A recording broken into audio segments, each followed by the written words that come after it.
Seigneur, bonsoir, shalom chez vous. Je ne sais pas à quelle heure vous avez sur cette émission. Vous avez été nombreux à me demander à faire cette émission en français.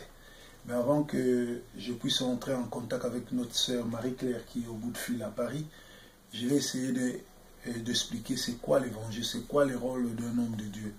Un homme de Dieu, en réalité, ce n'est pas seulement celui qui vient pour prier ou celui qui vient pour prêcher. Non, un homme de Dieu, premièrement, fait comme Jésus. Jésus, notre Seigneur, avait passé 3 ans pour former ses disciples. Un homme de Dieu est là pour éduquer, corriger, blâmer, dénoncer, prier, sauver les âmes. Donc nous venons ici, ce n'est pas parce qu'on veut s'acharner aux gens, ce n'est pas parce qu'on veut régler des comptes, mais c'est parce que la Bible dit, nous sommes dans Matthieu 23, je vais lire ça. Dans Matthieu 23, tout est clair.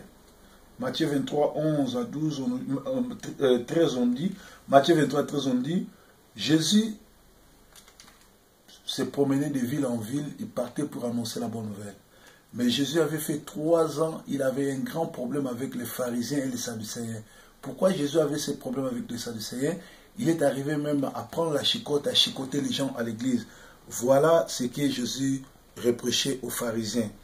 Jésus reprochait aux pharisiens parce qu'il dit dans Matthieu 23, 13, « Malheur à vous, scribes et pharisiens, hypocrites, parce que vous freinez aux hommes les royaumes des cieux, vous n'y entrez pas vous-même, et vous n'y laissez pas entrer ceux qui veulent entrer. » Il y a des gens aujourd'hui, se nommant pasteur, apôtre, prophète, prophétesse ou bien docteur, il a une église, il est allé faire des pactes avec le diable tout simplement pour empêcher les gens à entrer au royaume des cieux. Voilà pourquoi nous vous demandons, avant d'aller dans une église, demande le Saint-Esprit, entre en prière, le Seigneur va vous guider. On a passé du temps, on n'a que 31 minutes, on va s'entretenir avec la sœur. Sœur Marie-Jeanne, oui. C'est Marie-Claire ou Marie-Jeanne? Marie-Claire. Marie-Claire, comment tu vas?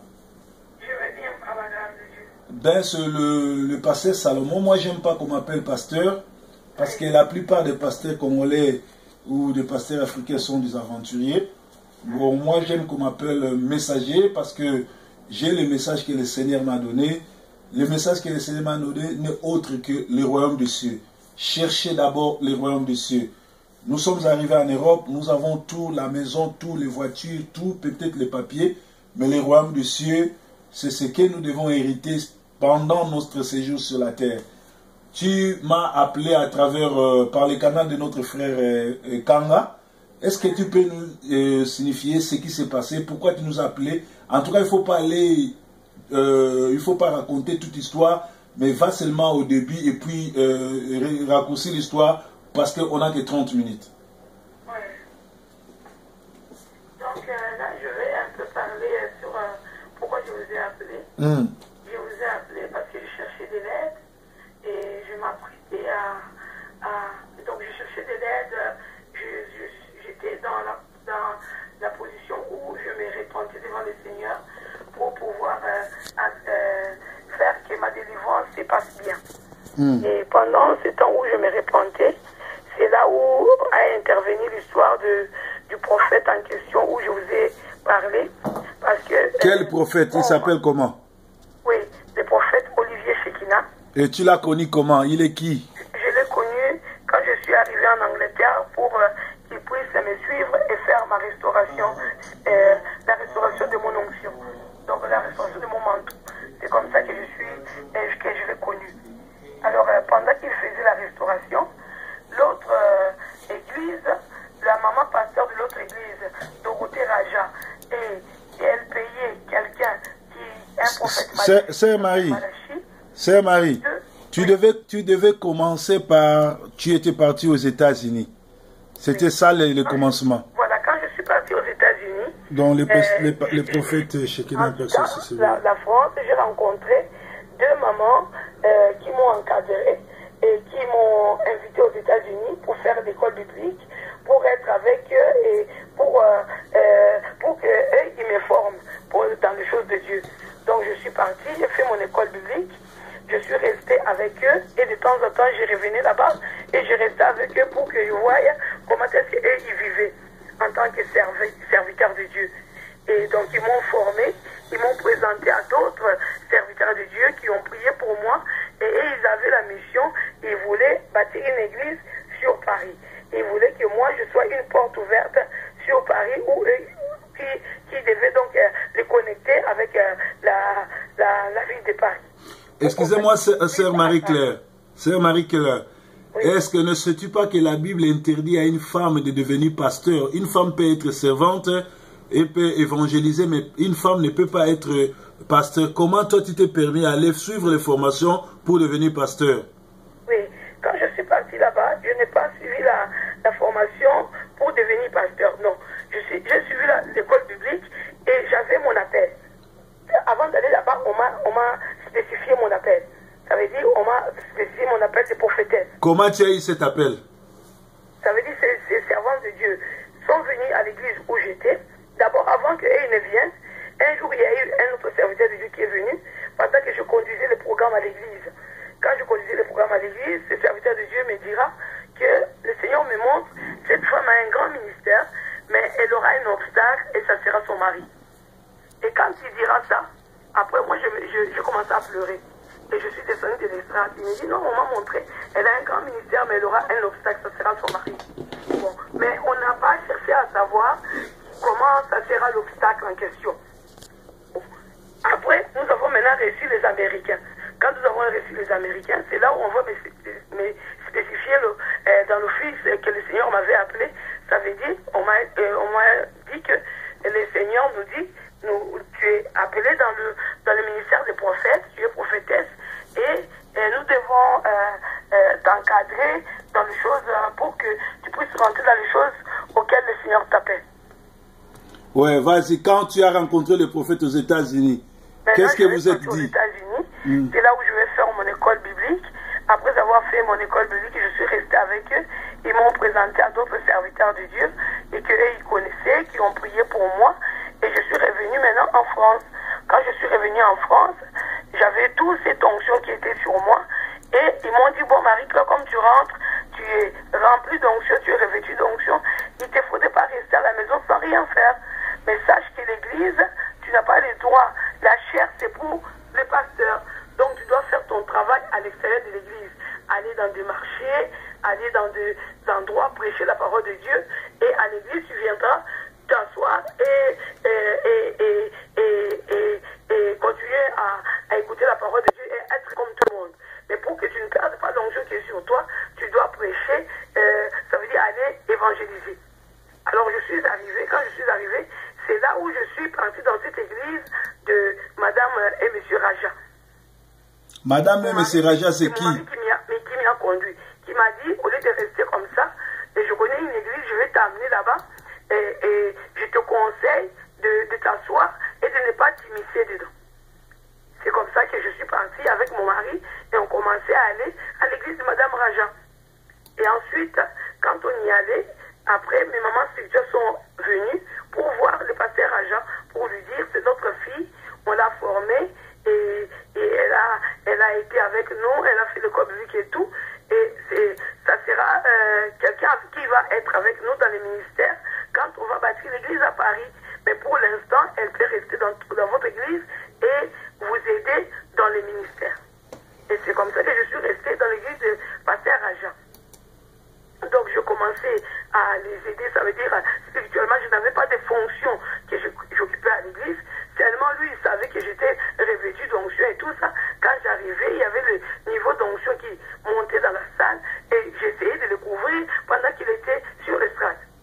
Et je faisais des choses spirituelles pendant que j'allais dans leur église.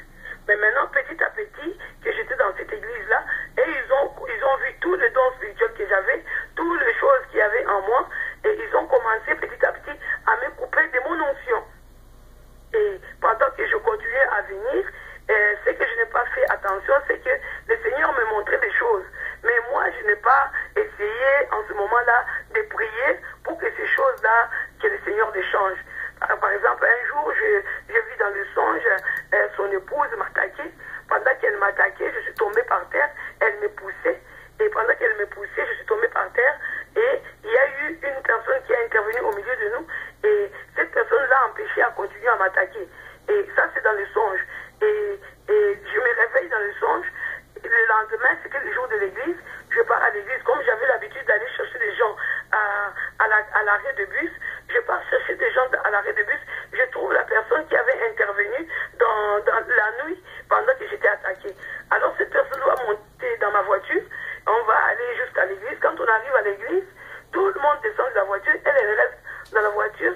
Et moi, je lui dis, tu sais, hier, je fais un rêve. C'est chez Kina, ce qui s'est passé chez la dame là indienne et comment ils sont venus te déranger, ils viennent te déranger la nuit dans les salles de bain. C'est ce que le peuple de Dieu veut savoir. Bon, maintenant, le prophète Shekina, je l'ai rencontré quand je suis parti pour la restauration de mon manteau. Quand je vais les rencontrer, on va me dire... Quel manteau? Tu nous parles de manteau, quel manteau? Et tu as eu ce manteau là où? L'onction. Ça veut dire, eux, quand je suis sorti de leur église, pour m'affaiblir, pour me mettre dans les... Qui t'ont affaibli?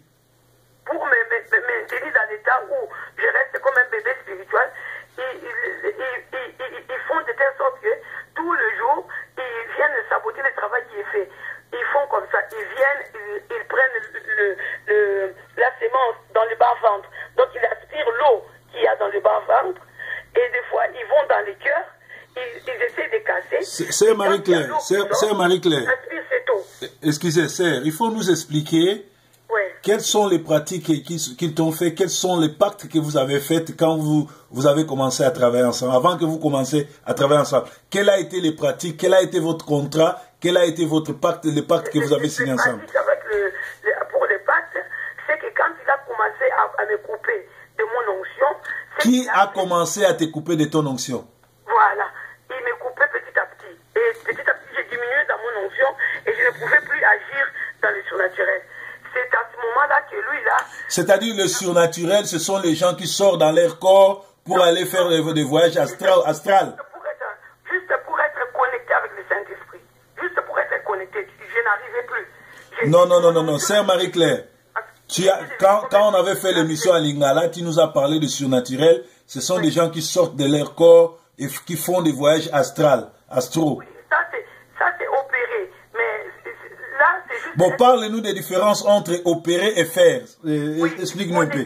Parce que tu sais, quand on est rempli du Saint-Esprit, on est connecté avec les divins. Quand on est rempli, ça veut dire on est rempli donc ce qui arrive à la tête, qui déclenche le don spirituel, et maintenant tu es connecté avec le Saint-Esprit. Donc, et le travail qu'il faisait, il faisait de telle sorte que tu deviennes un enfant, que tu ne sois pas connecté avec le Saint-Esprit.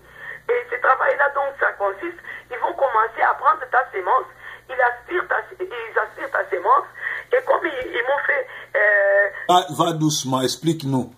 C'est-à-dire, vous êtes dans une église où le pasteur vous demande de faire des relations sexuelles avec lui pour que vous lui serviez. Explique-nous un peu, ce sont des pactes sataniques, ce sont des pactes de la sorcellerie, ou comment? Va doucement, explique-nous, parce que ce n'est pas moi qui ai demandé cette émission, il y a des milliers de gens qui veulent savoir ce qui s'est passé dans ta vie pour qu'ils ne tombent pas dans cette piège. Oui, ça veut dire, quand il a vu que j'étais diminué spirituellement, il a voulu qu'une autre personne vienne et me revêtisse d'onction, et que cette onction, mes mamans qui m'ont préparé, de les récupérer, pour que moi, lui, il souhaitait que moi, je devienne son enfant. Mais maintenant, ces pasteurs, comme il avait de mauvaises pensées, il s'est dit, au cas où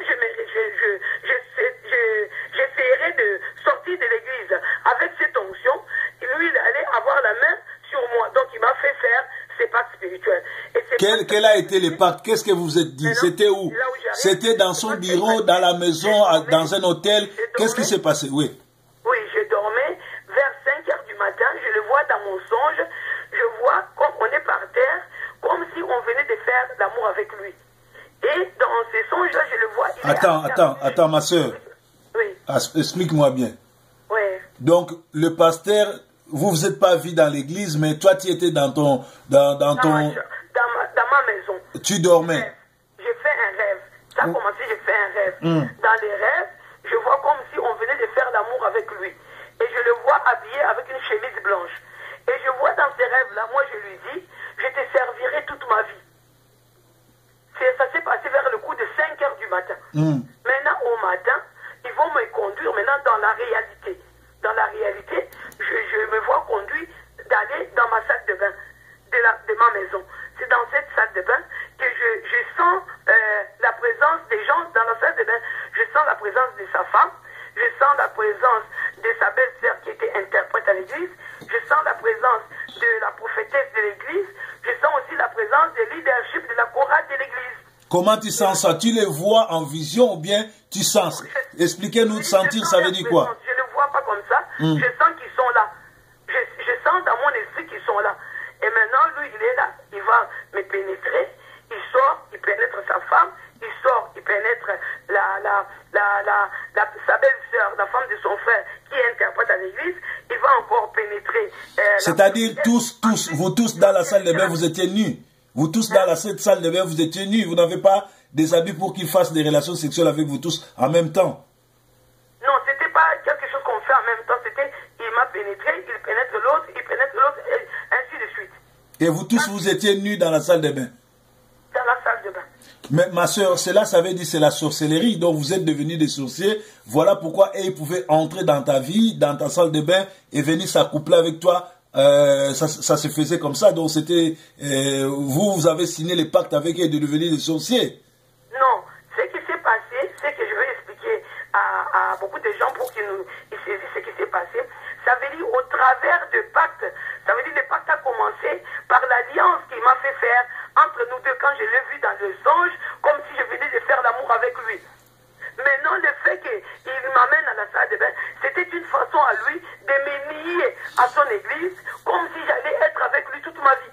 Écoutez, mais la formation, quelle a été la formation que tu as eue aux États-Unis et comment vous êtes rencontré avec ce fameux Shekinah?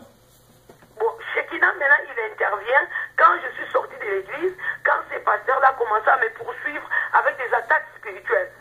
Donc, sa façon d'attaquer, c'était, il vient, il te fait péter toute la journée, tu vas péter, et aussi, tu vas rôter toute la journée. Ensuite, il vient, il aspire la sémence à l'intérieur, où tu ressens des coups de couteau derrière le dos, et tu sens comme une puissance qui sort derrière ton dos. Ou des fois, il venait, il coupait les grands orteils, quand il coupe comme ça, et tu sens la puissance qui sort. Ou des fois, il ouvre les pattes, tu vas sentir comme un tremblement, tes bras ou la partie où lui veut récupérer l'onction, tu vas sentir comme un tremblement. Après, tu te sens vidé de ton énergie, tu n'as plus rien. C'est comme ça qu'il agissait. Et maintenant, quand il agissait comme ça, moi je commençais à chercher de l'aide chez des gens. J'ai demandé des renseignements chez des gens. C'est là où on m'a conduit d'aller dans l'église de Maman Amy qui m'a suivi pendant un moment, jusqu'à ce qu'on arrête le pasteur Coutinho.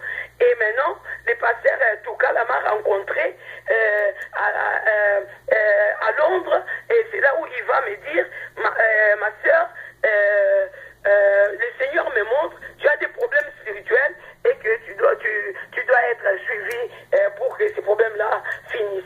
Et c'est là où ma sœur va lui expliquer, c'est vrai qu'elle a des problèmes spirituels, c'est pourquoi elle est venue même à la convention. C'était la convention de Kiziamina, et après la convention, c'est là où le prophète va s'approcher de moi et me dire que le Seigneur me montre que tu as des problèmes spirituels et que tu as besoin d'aide pour que ces problèmes-là finissent.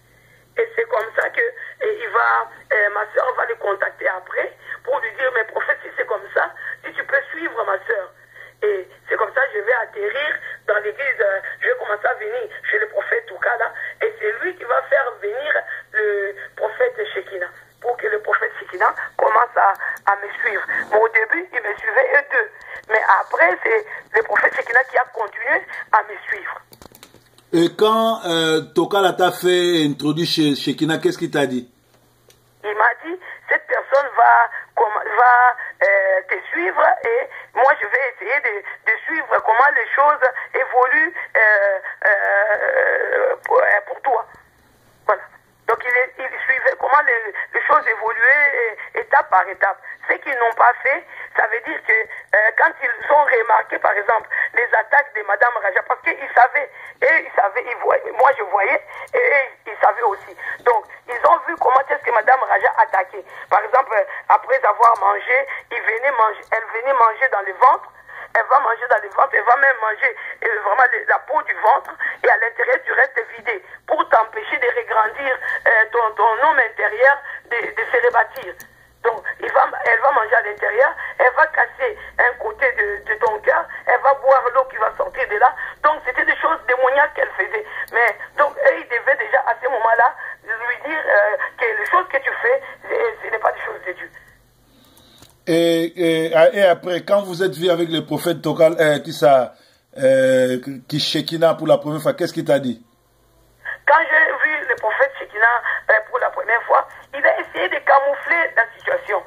Parce que il ne savait pas que le prophète Toukala m'avait déjà expliqué ce qui s'est passé. Le prophète Toukala m'avait déjà expliqué, Marie-Claire, on doit faire la restauration de ton manteau. Alors quand le prophète Shekina la restauration de tes manteaux, là, ça allait se faire comment? Ton manteau, ça veut dire ton onction, ton énergie, pour que ça recommence à fonctionner normalement comme tout le monde. Parce que les choses qu'ils font sur toi, ça t'empêche de regrandir dans l'onction. Donc on doit t'aider pour que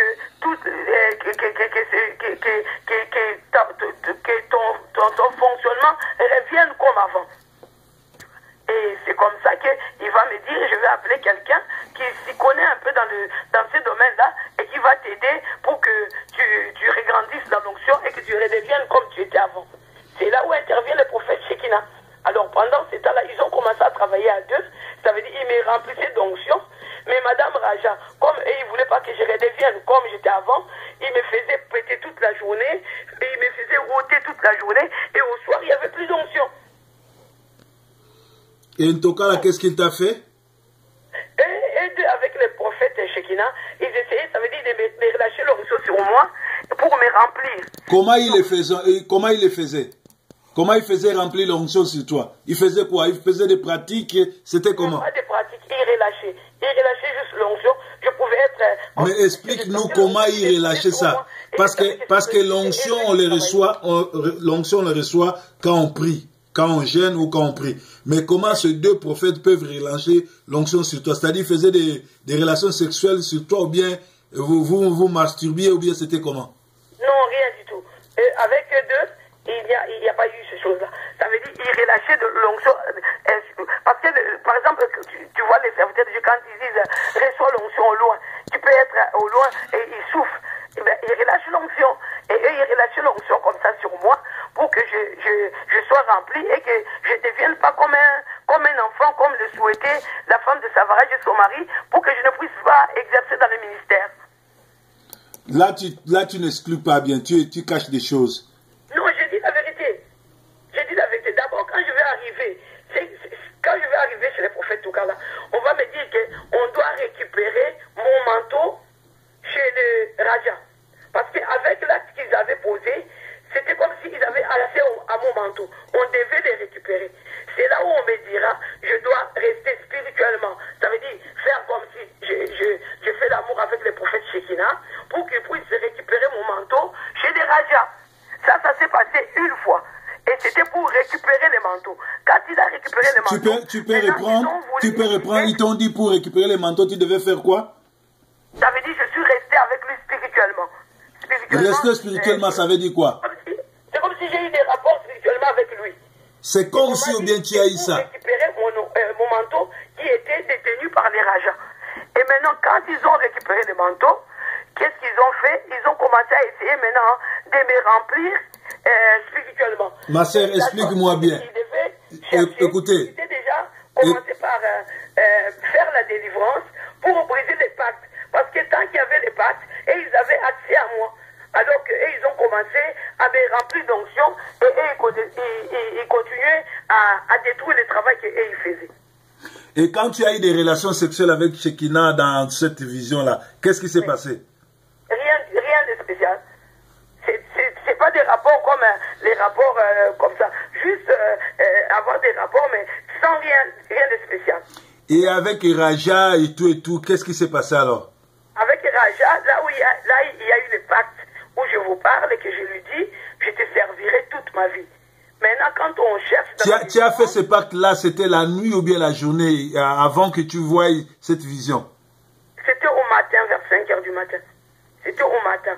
je dormais et au matin vers 5 heures, c'est là où s'est passé les pactes. Et après, c'est là où il va aller, mais lié avec les gens, ça veut dire les gens qui sont avec lui dans son ministère. Et après, qu'est-ce qui s'est passé dans ta vie?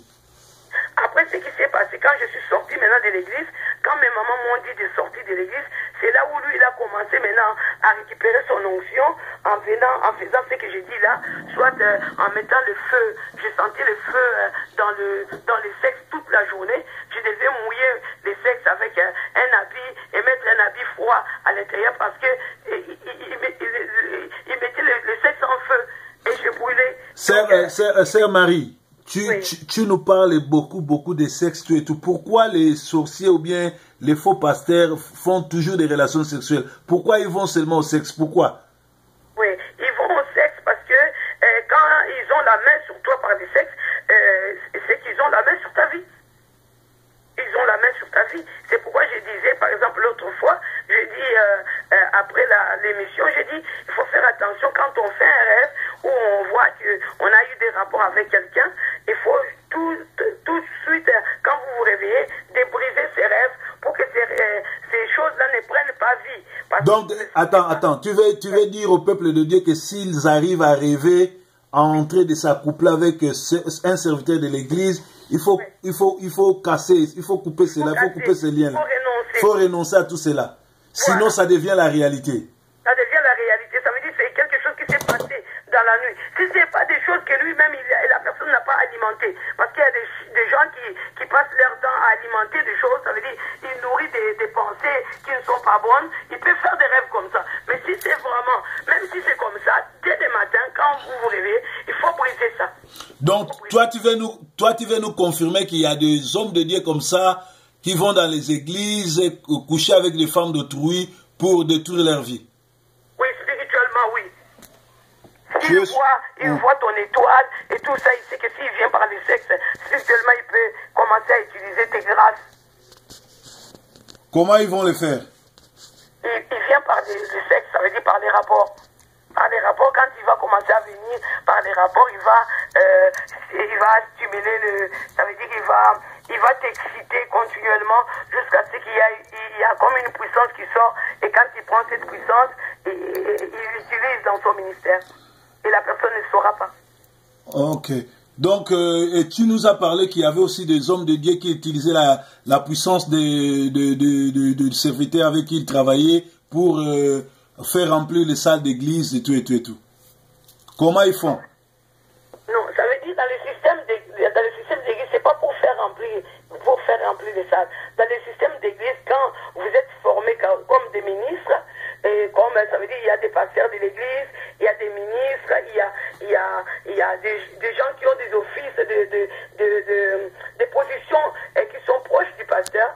Ces gens-là doivent avoir la maturité spirituelle de savoir comment aller dans le jeûne et la prière, comment chercher l'onction, comment se remplir pour être prêt au cas où l'homme de Dieu, quand il est en exercice et qu'il manque de l'onction, ça veut dire que leur onction est soumise à l'homme de Dieu quand il est en exercice. Alors, quel conseil donner aux frères et sœurs qui veulent avoir de l'onction comme toi, qui veulent diriger des églises, qui veulent suivre les pasteurs, qui ont des noms, les pasteurs qui font tomber les gens?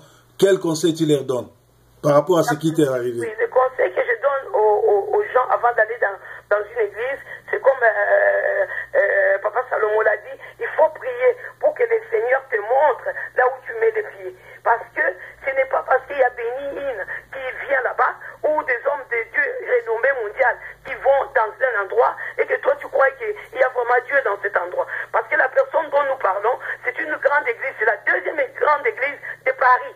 Et quand je suis dans toutes mes souffrances, ou même jusqu'aujourd'hui, je n'ai pas encore obtenu ma délivrance, quand je parle aux gens, ils me disent, mais Béni, il va là-bas. Est-ce qu'ils ne voient pas tout ce qui se passe là-bas? On sait que l'autre là, le bishop Blessing rentre là-bas. Il te montre tous ces noms que les gens qui rentrent dans leur église. Mais je vais vous dire, les grands renommés là, c'est des gens qui sont payés par des cachets. Quand ils sont payés par des cachets, ils peuvent voir les péchés. Si c'est un homme de Dieu qui craint l'Éternel, il peut dire à l'homme de Dieu, non, le Seigneur me montre, il y a ça et ça dans ton église qui ne va pas ton mari le lendemain. Fais des prières pour, ça veut dire contrecarrer ses pactes annuler ces pactes vont être annulés. Quand tu es dans les mariages. Mais non, comme c'est des choses peut-être quelqu'un peut faire sans que les maris ne soient au courant, et ça va faire que ces choses-là vont prendre vie. Parce que normalement, un pasteur ne doit pas faire un pacte spirituel. Ne manquez pas de suivre suite et fin. Continuez. Donc il ne peut pas faire, ça veut dire des pactes spirituels avec une femme mariée. Il ne peut pas faire des choses comme ça. Donc quand il fait déjà comme ça, il est déjà condamnable. Et c'est ce qui est arrivé avec les grands gens. Quand je cherchais des lettres, on lui a dit, non, Marie-Claire est venue en tant que femme mariée dans ton église, et elle venait avec son mari et ses enfants. Donc tu n'avais pas à faire des pactes avec elle.